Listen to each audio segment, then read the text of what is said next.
안녕하세요. 자, 이번 시간은 조선전기 두 번째 시간 259조 조선전기 향촌사의 모습. 여기도 그냥 잘 읽으시기만 하면 돼. 자, 향촌사회는 중앙과 대비되는 개념이야. 중앙이 있다면 거기에 대비되는 개념이 뭐다? 지방이다. 이렇게. 그리고 지방을 그렇게 부르는 거야. 향촌사회. 향촌사회라고 한다. 이렇게. 그래서 향촌은 기본적으로 지방을 말한다. 그냥 중앙과 대비되는 개념이다. 그런데 행정구역 단위로 나눈다면 요걸 두 개로 나눌 수 있다라는 거야. 무슨 사회하고 무슨 사회다? 향사회하고 촌사회로 나눠볼 수 있다는 거야. 그래서 향촌이라고 한다. 합쳐서 향촌. 자, 그래서 향 단위는 뭐래? 군현 단위래. 군현 단위 줄. 이거는 조선시대의 지방행정구역을 생각하세요. 조선은 크게 전국을 8도로 나누고 도 밑에 부목 군현을 설치했지. 그래서 그 부목 군현을 통칭해서 그냥 군현 단위라고 하는 거야. 그래서 부목 군현 단위. 그래서 군현 단위의 사회를 뭐라 그런다?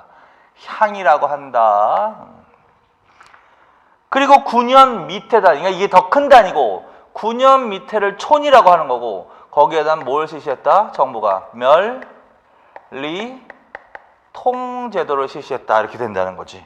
자, 그래서 군현 단위, 촌락 단위, 군현 단위, 촌락 단위, 멸리통이 시행한 단위. 그래서 이렇게 두 개로 나눠볼 수 있다. 합쳐서 향촌 지방이라고 한다는 거야. 그래서 일단 나누고.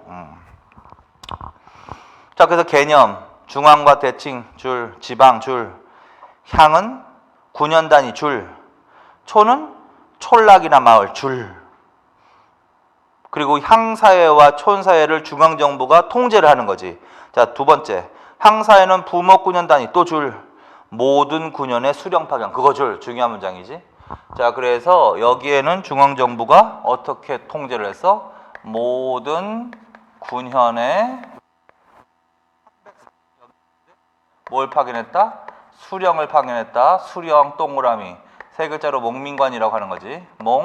몽민관을 파견했다. 그래서 중앙집권을 강화했다. 이런 얘기가 나오는 거죠. 이거는 지방 통치할 때 했으니까 그것을 복습하는 개념인 거야. 자, 그래서 수령 몽민관 기억하고 구체적으로는 부사, 목사, 군수, 현령, 현감을 통칭해서 두 글자로 수령, 몽민관 이렇게 한 거죠. 그리고 조선시대는 모든 자가 들어가도 된다는 거지. 모든 군현의 수령 파견. 그리고 수령을 보좌하는 관청으로 뭐? 아전. 수령 보좌, 아전 또 줄. 그리고 여기에 누구를 속하게 했어? 향리 소속 줄. 자, 그래서 조선시대는 중앙집권을 강화한다. 그래서 모든 군현의 수령을 파견하고 수령관의 권한은 올리는 거야. 그리고 수령을 보좌하는 관청으로 아전. 아전은 육방체제로 돼 있다 그랬어. 거기에 향리를 소속하게 한 다음에 수령을 보좌하게 한 거지.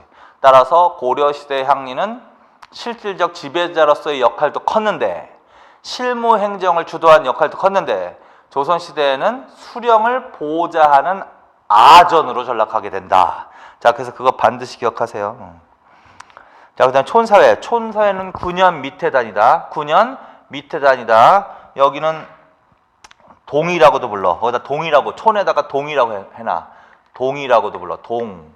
그래서 동자가 붙으면 촌락 단위를 말하는 거야. 향자가 붙으면 군현 단위라고 하는 거야.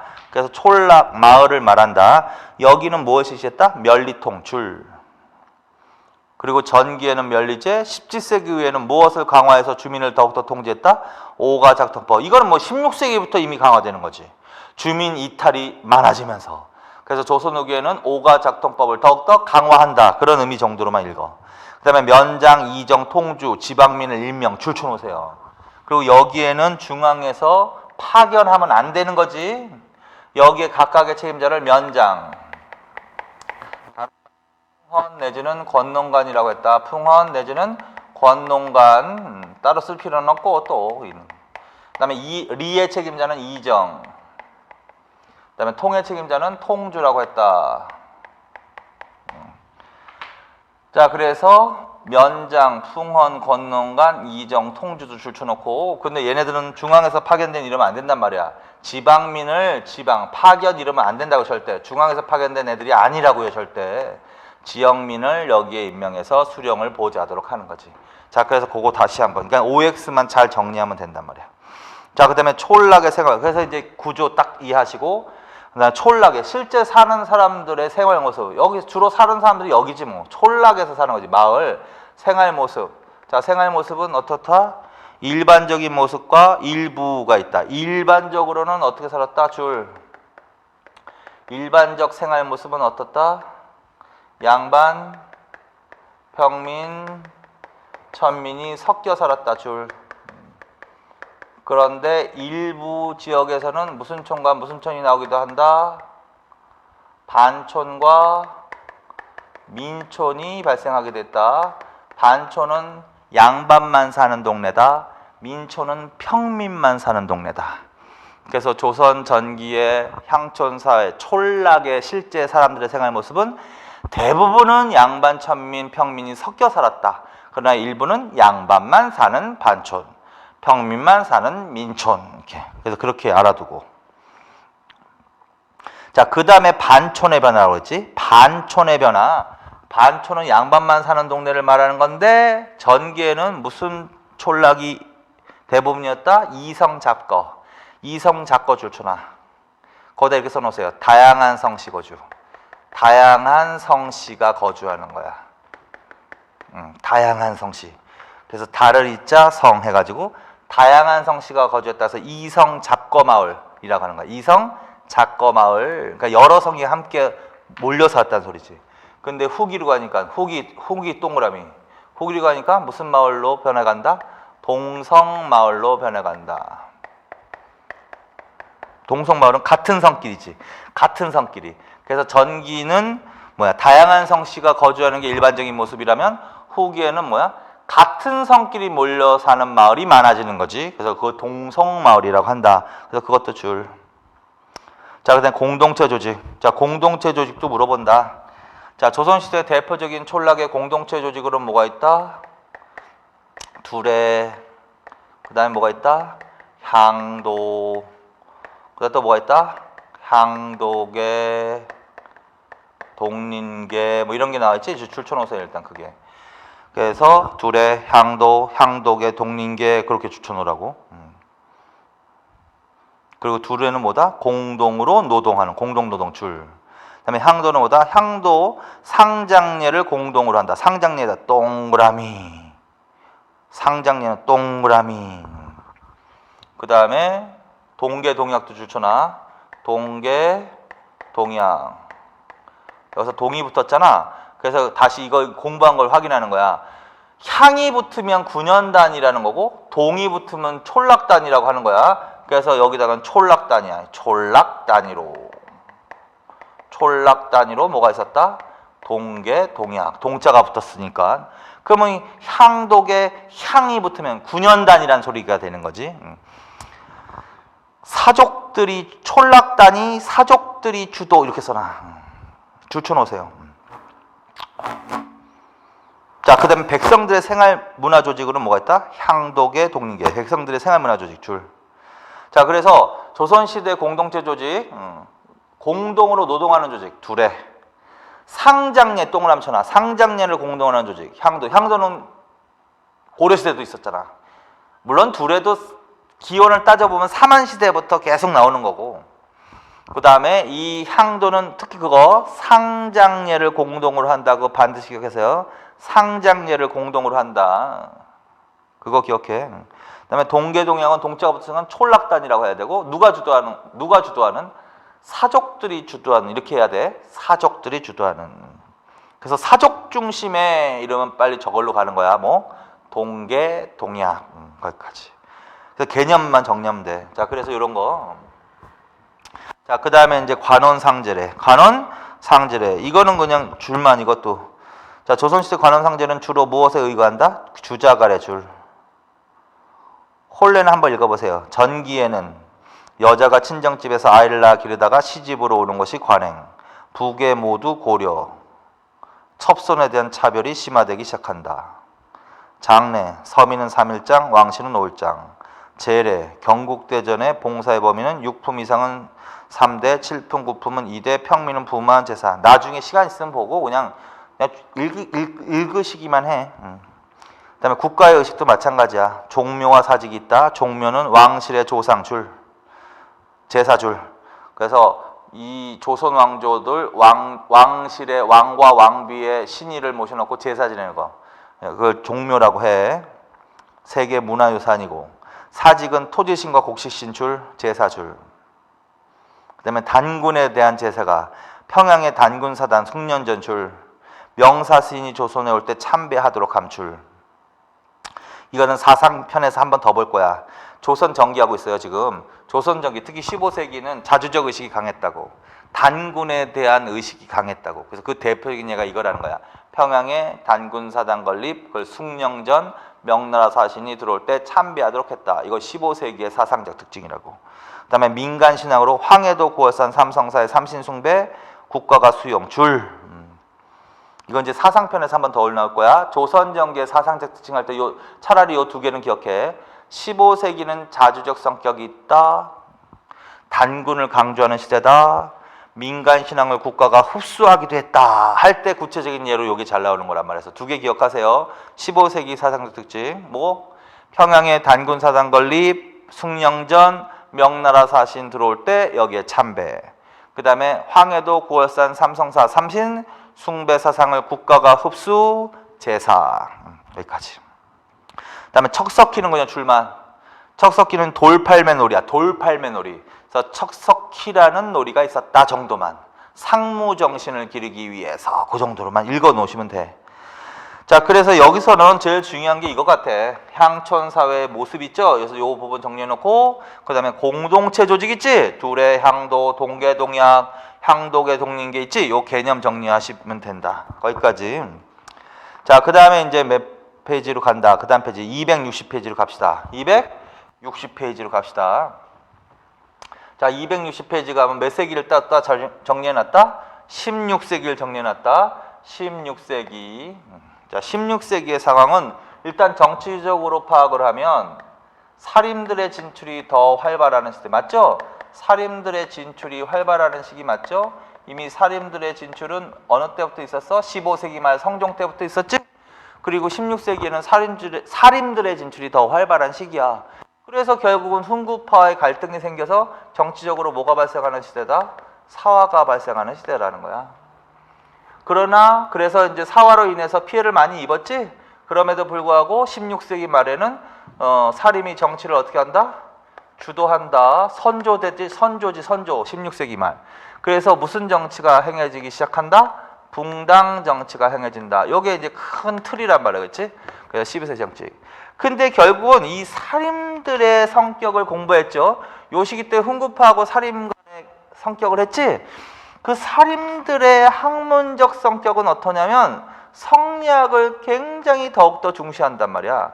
그래서 성리학을 굉장히 더욱더 중시하는 거야.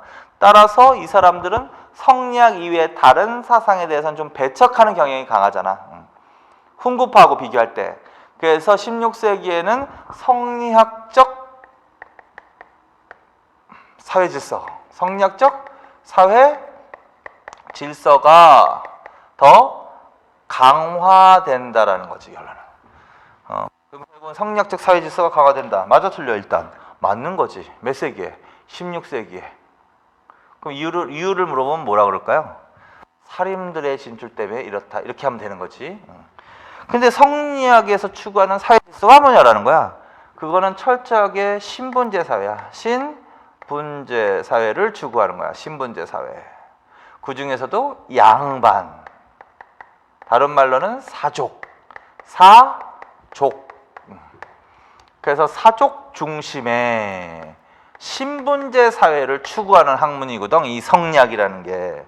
따라서 결국은 16세기에는 신분제, 양반 사족 중심의 신분 질서, 향촌 사회 운영이 더욱더 강화될 것이다. 이렇게 이해를 하는 거지. 자, 그래서 16세기에 큰 그래서 거기 보시면 그렇게 돼 있잖아. 성리학적 사회 질서가 강화된다고. 그게 그 말이란 말이야. 성리학적 사회 질서가 강화된 이유가 뭐냐? 살인들의 진출이 더 활발해서 그들 때문에 그렇다는 거지. 그럼 성리학에서 추구하는 사회 질서가 뭐냐라는 거야. 그게 바로 사족, 양반 중심의 수직적 신분 질서를 말한다는 거지. 그래서 그런 것들이 더 강화된다는 거지. 따라서 사족, 양반의 영향력, 주도권이 더 강화된다. 양반의 신분적 우월성을 더욱더 강조한다. 뭐 이런 얘기가 나올 수밖에 없는 거죠. 그게 바로 이제 몇 세기라는 거야? 16세기라는 거야. 그래서 크게 이해를 하시란 말이야. 자, 그래서 배경 16세기 살인들의 진출이 활발해짐에 따라서 성리학이 더욱 강조되고 이에 따라 성리학적 사회 질서가 더욱 강조되었다. 그러면서 양반, 사족 중심의 신분 질서, 사회 질서를 유지하기 위한 학문도 더 급속히 발달하기 시작한다는 거야. 그래서 양반 중심의 신분제, 사회 질서 유지가 강화되는 거고, 당연히 더 강화되는 거고, 그래서 양반의 신분적 우월성을 더 강조하는 거고, 그래서 결국은 무슨 학문과 관련이 있다? 그게 예학과 보학이라는 게 그런 거와 관련이 있다는 거야. 그래서 예학과 보학은요, 양반 중심의 신분 질서, 사회 질서 강조와 관련 있는 대표적인 학문이라고. 그래서 결론, 16세기에 무슨 학문이 특히 더 발달하기 시작한다? 예학과 보학. 쉽게 크게 주제를 정한다면 예학과 보학은 성리학이 발달해서 나타나는 결과인 거지. 내용적으로 좀 더 들어가면 양반, 사족 중심의 사회 질서 강화와 관련이 있다. 이런 식으로 하시면 된다. 그리고서 이제 읽어보세요. 예학. 예학은 성리학적 도덕 윤리를 강조하면서 신분 질서의 안정을 추구. 거기까지 좋잖아. 그 다음에 16세기 와서 특히 발달해서 17세기의 학문적 완성. 17세기 학문적 완성. 그거 좋쳐놓으십시오. 그런데 결국은 이 17세기 가면은 조선 후기 사회 아니야. 붕당 정치가 이제 본격적으로 시작되는 거 아니야? 그때 이제 인조 반정 이후에 서인과 남인이 양당 체제로 본격적인 대립을 하는 거 아니야? 그래서 이때 서인과 남인의 예학의 주장 내용도 좀 틀리다라는 거야. 그래서 줄 서인은 김장상의 가래 집남 줄, 남인은 정구의 오선생 예설분류 줄. 그래서 결국은 김장생의 가래집남 하면 서인 물어보는 거고, 정구의 오선생 예설분류 하면은 남인을 물어보는 거다. 그리고 이 17세기 현종 때 뭐가 일어나? 예성 논쟁이지. 예성 논쟁 당연히 좋잖아. 현종 때 예성 논쟁 줄. 이 예성 논쟁 때 이용됐던 학문이 뭐라는 거야? 예학이라는 거지 당연히. 자, 그래서 17세기의 완성을 이룬 이 예학의 전성기란 말이야 이때가. 그래서 이 서인과 남인 간의 예학의 관점이 틀렸기 때문에 결국은 그것이 예성 논쟁으로도 발전했다라는 거지. 그래서 거기까지.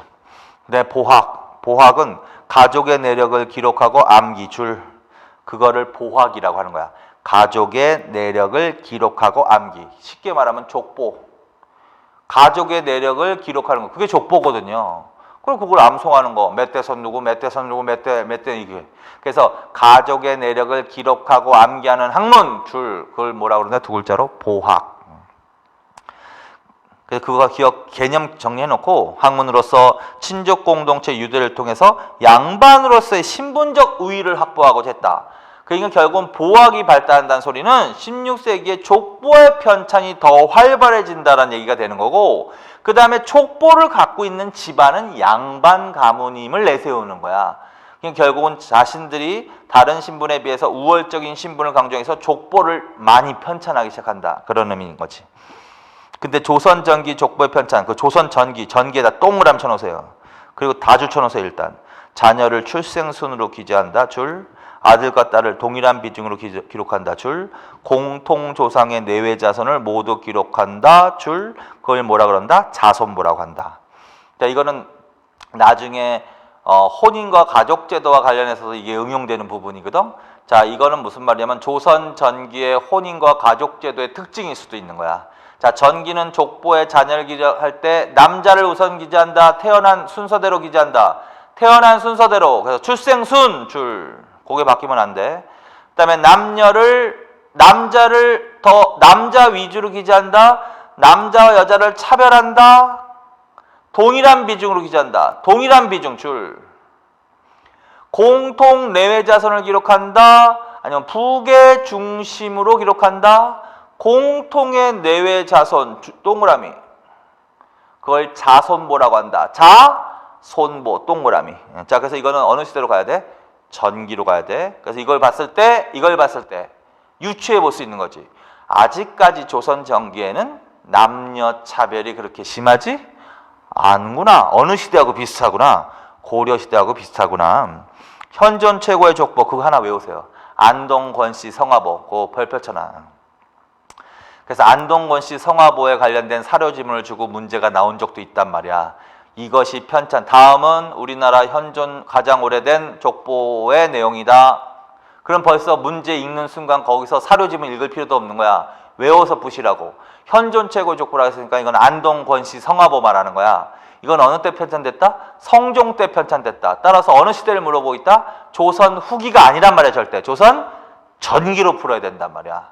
그러면 조선 전기의 족보, 이 족보의 특징을 말해보세요. 거기 나와 있는 것만이라도. 자녀를 기재할 때 어떻게 기재했을까? 출생순으로 기재했겠지. 남녀를 어떻게 기재했을까? 동일한 비중으로 기재했겠지. 부계 중심의 족보일까? 아니면 공통의 내외 자손을 기록했을까? 공통의 내외 자손을 기록했다. 그걸 뭐라고 했을까? 자손보. 자, 그래서 안동고시 성화보는 별표 쳐놓으세요. 그리고 이건 항상 기억하는 거야. 아, 이거 성종 때 편찬됐으니까 어떻게? 조선 전기로 풀어야겠구나. 이렇게. 자, 그 다음에 이제 또 성리학적 사회 질서를 강조하기 위해서 양반 중심의 신분 질서를 강조하기 위해서 또 뭐야? 전체적으로 유교 윤리의 보급을 약화시킨다, 강화시킬까? 강화시킨다. 그거 자체도 줄. 그래서 물론 15세기도 있었지만 16세기에 들어서 유교 윤리의 보급이 더욱더 강화된다. 이렇게. 그래서 특히 대표적으로 16세기 사림 누구? 조광조. 줄 쳐놔야지. 조광조 중요한 사람. 조광조가 지방에 보급한 게 뭐다? 소학과 주자가래. 그거 반드시 줄 쳐놔. 소학과 주자가래를 특히 중시한 세력이 누구다? 사림인데 특히 16세기 조광조 등 사림. 기타 뭐가 있다?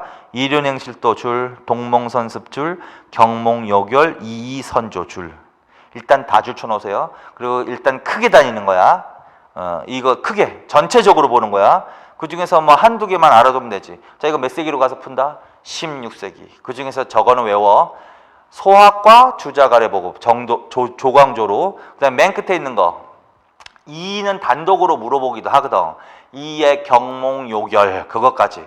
그래서 겸사겸사 외우시고 그런 게 딱 들어가 있어. 그럼 몇 세기로 풀어야 돼? 16세기로 풀어야 돼. 자, 그 다음에 이제 사족 중심의 향촌사회 운영 강화되고 당연한 거지 뭐.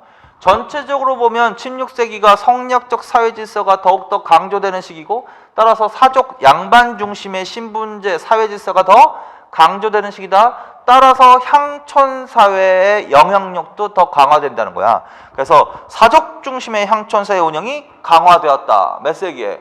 16세기에. 그럼 당연한 거니까 당연히 줄쳐놓고. 그리고 그 다음에 나오는 박스가 다 사족 중심의 향촌사회 운영과 관련되어 있는 현상이라는 거야. 그래서 일단 다 줄쳐놓으세요. 향안을 작성하고 향안을 작성하고 향안은 지방사족의 명단. 이거 유향소 할 때 말씀드렸죠. 유향소.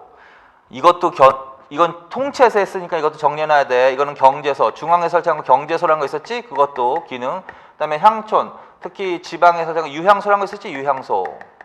이것도 정리해놔야 돼. 이건 통치 조직 가서 지방 통치할 때 공부를 다 하셨으니까 그때 이거. 그리고 이거는 중앙집권과 관련 있는 거지. 유향소 통제하는 기능과 이거는 머릿속으로 한번 복습합시다.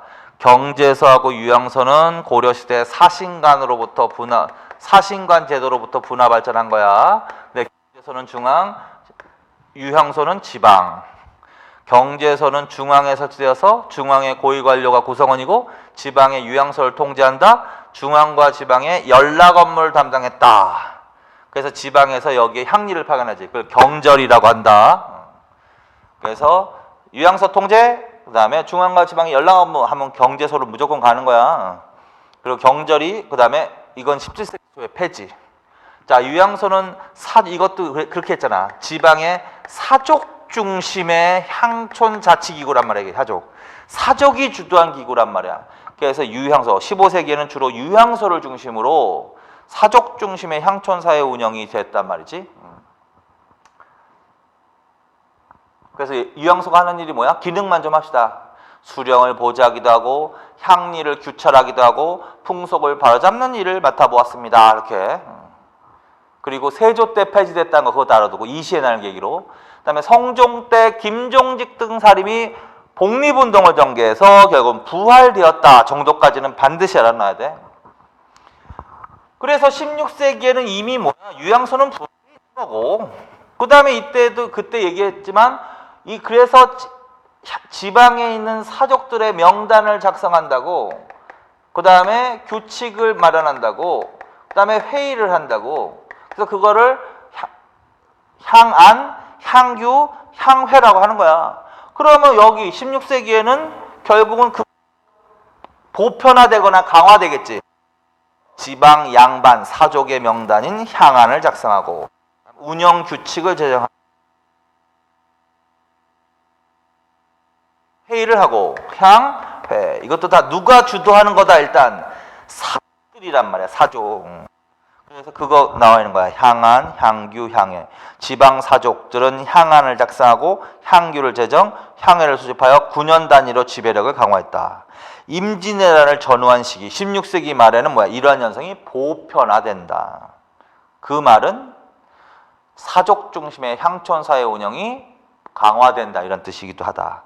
그 다음에 또 뭐가 있다? 동계 동야. 동계 동야. 이거는 뭐 전기부터 있었던 거지. 이것도 전기부터.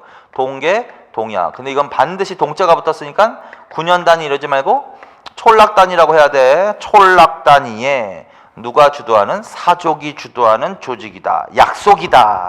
그래서 그렇게. 그다음에 향약은 별표천하. 향약. 16세기 이런 것들은 조선 전기부터 있었단 말이야. 근데 16세기 들어와서 처음 보급되는 게 뭐다?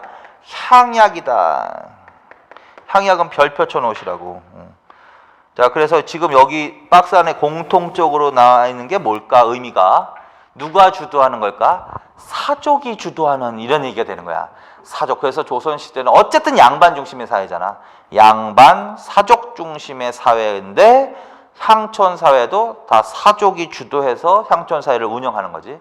그래서 이거의 타이틀은 제목이 그거라는 거야. 사족 중심의 향촌 사회 운영이 강화되었다. 특히 몇 세기 가니까 16세기 가니까. 그 중에서 이제 향약이라는 거는 단독으로 정리해 놔야 돼. 별표. 그리고 공부합시다. 향약은 누가 처음 보급했다? 중종 때 조광조가 여시향약 줄 최초 줄. 향약, 이건 공동체 조직을 말하는 거야. 공동체 조직. 향약은 공동체 조직 말하는 거야. 그래서 이 향약이라는 공동체 조직은 누가 처음 보급했다? 조광조가 처음 보급했다. 그거 반드시 외우시고. 조광조 여러 번 나오지? 그걸 여시향약이라고 했다. 원래 향약은요, 중국의 공동체 조직이냐, 우리나라의 전통적인 공동체 조직이 아니라, 그래서 중국에서 만들어진 향약이라는 것이 고려 말에 이미 소개가 된다고. 사대부를 중심으로 향약이라는 게 소개가 된다고. 그러나 실제로 처음으로 보급하기 시작한 것은 16세기란 소리야. 근데 그게 이제 여시향약이라는 거야. 여시향약. 그래서 어쨌든 조광조가 최초로 보급했다. 그거 하나 반드시 외우시고. 그런데 어떤 일이 벌어졌다? 조광조 때문에 뭐 기묘사가 일어났잖아. 그래서 기묘사로 중단. 그거 줄쳐놓으시고. 선조 때 가서는 전국적으로 보고 그거 줄쳐놓으시고. 자, 그래서 이건 좀 더 자세하게 한 거지만, 자, 어쨌든 이 향약이라는 공동체 조직은 조광조가 처음 보급한 이래 이후, 맞지? 전국적으로 이제 보급돼 가는 거 맞지? 자, 그래서 그거. 자, 그래서 두 번째, 전통적 공동조직과 미풍양속 계승, 삼강 오륜을 중심으로 한 유교일가미. 그거 줄쳐놓으세요. 요러한 구조로 되어 있는 거야. 향약이라는 공동체 조직은 원래부터 우리나라 전통적인 공동체 조직과 전통 조직과 미풍양속 계승 거기에다가 뭘 가미하는 거야? 유교 윤리 가미. 핵심만 말하자면 전통적인 공동체 조직과 미풍양속을 계승하면서 플러스 유교 윤리를 가미한 조직이다. 그러면 빨리 알아들어야 돼. 아, 이거 향약이구나. 그럼 이런 의미도 되는 거야. 16세기에 사림들이 지방에 향약이라는 공동체를 보급시키기 시작한다는 얘기는 무슨 윤리를 더 향촌사회에 보급시키는 의미도 있어? 유교 윤리를 더 보급시킨다는 의미도 있는 거지. 그치?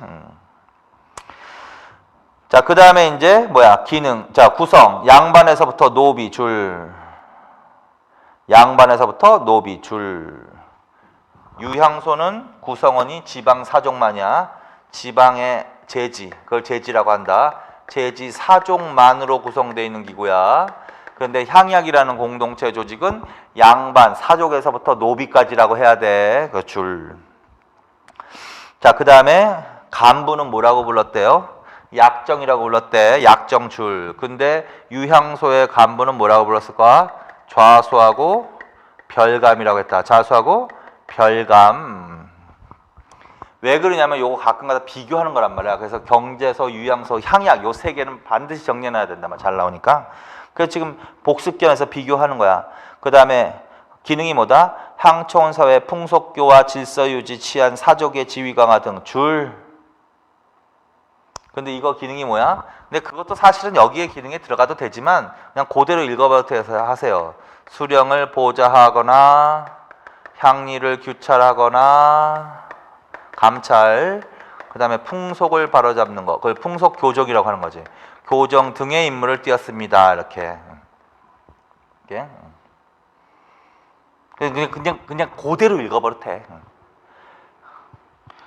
자, 그리고 이거는 뭐야? 유교 윤리를 가미한 것으로서 어떻게? 풍속교화. 이거 비슷한 거지 뭐. 질서유지, 심지어는 치안까지, 그 다음에 사족의 지위 강화. 그래서 그대로 읽어버렸다고 공통점이 있는 거야. 공통점은 결국은 이거 두 개 다 누가 주도하는 거야? 사족이 주도하는 거지. 자, 그래서 향촌, 사족 중심의 향촌 사회 운영과 관련이 있는 거지. 그건 공통점이라는 거야. 그러면 어쨌든 이게 됐든 이게 활성화된다는 것은 향촌 사회에서 사족의 지위와 영향력이 강화된다. 그거는 공통점이라고 할 수 있다. 그런데 그냥 그대로 읽어버려 타세요. 기능은 수령을 보좌하고 향리를 규찰하고 특히 풍속을 바로잡는, 그러면 유향소로 가시는 거예요. 자, 그 다음에 여씨 향약의 4대 덕목. 요걸 좀 더 알아놔. 그게 이제 일반적인 기능인데 이 여씨 향약의 4대 덕목 요거는 반드시 외우시고 뜻까지 해. 덕업상권. 좋은 일은 서로 권장. 좋은 일 덕업. 그게 덕업이야. 서로 권장. 그게 상권이야. 원장. 자, 그 다음에 과실상규. 잘못이 있으면 과실하면 잘못이 있으면 벌을 받는 거야. 잘못 벌. 그걸 과실상규라고 하는 거야. 그 다음에 예속상규. 예속상규는 좋은 풍속. 좋은 풍속은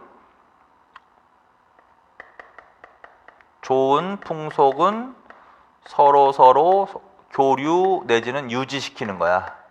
그러니까 풍속 위반하면 안 되는 거지. 그 다음에 환난상율. 이거는 이웃이 어려우면 도와주는 거야.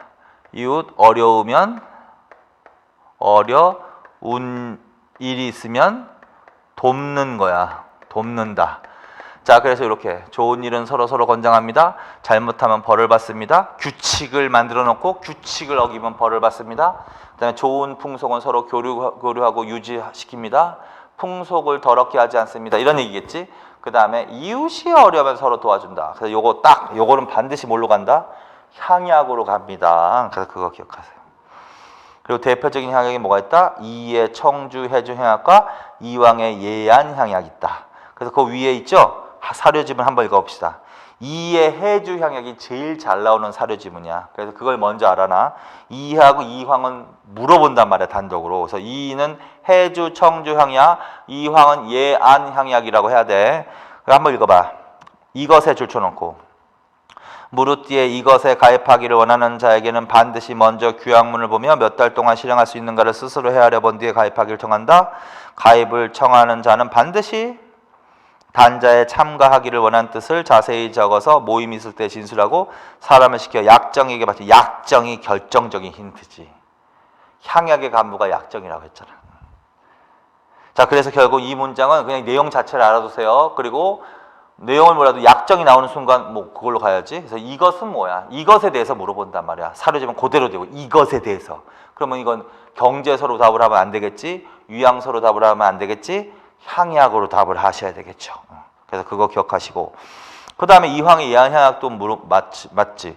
이제부터 우리 고을 선비들이 하늘이 부여하는 본성을 근본으로 하고 국가의 법을 준수하여 집에서나 고을에서 각기 질서를 바로잡으면 나라의 좋은 선비가 될 것이고 출세하든지 가난하게 살든지 서로 의지가 될 것이다. 굳이 약속을 만들어 서로 권할 필요도 없으며 벌을 줄 필요도 없다. 이것이 바로 오늘날 이것을 세운 이것을 줄쳐놔. 똑같이 이것을 물어볼 수 있다는 거야. 여기서 힌트는 뭐야? 법을 잘 지켜야 된다. 질서를 잘 지켜야 된다. 규칙을 만들어서 뭐야? 약속을 만들어서 서로 권할 필요도 없다. 벌을 줄 필요도 없다. 그러면 빨리 생각이 나야 된단 말이야. 4대 덕목 중에 그런 게 나오잖아. 과실상규 이런 것들. 그래서 이것은 빨리 요거는 향약이구나. 그래서 향약을 물어보는 건 당연한 건데 좀 나눠서 확실하게 하세요. 위에 게 나오면 이의를 물어보는 거야. 밑에 거는 이황을 물어보는 거야. 자, 그래서 향약은 내용까지 확실히 정리해 놓으셔야 돼. 자, 그래서 그거 정리하고 다시 크게 간다. 자, 16세기에 가면 뭐다? 성리학적 사회 질서가 강화된다. 왜? 사림의 진출 때문에. 그래서 양반 사족 중심의 신분 질서, 사회 질서, 향촌 사회 운영이 강화된다. 이렇게 알아두시고, 그래서 이것과 관련되어서 특징이 뭐다? 예학과 보학도 발달하고 특히 유교 윤리의 보급도 강화되고 그다음에 향안의 작성, 향규의 제정, 향회도 더 보편화되고 동계 동역도 많아지고 처음으로 향약을 보급하고 이렇게 된다는 거지. 자, 그래서 이렇게 큰 식으로 알아두시면 돼. 자, 그래서 여기까지. 자, 그래서 이번 시간에는 이제 조선 전기 15세기하고 16세기 사회까지 하신 거예요. 다음 시간에는 조선 후기 사회를 하실 텐데 조선 후기 사회가 주제가 큰 것들이 많이 나와. 그래서 이제 좀 쉬시고 조선 후기 사회 준비를 하세요. 이번 시간에 여기까지 하겠습니다. 수고하셨습니다.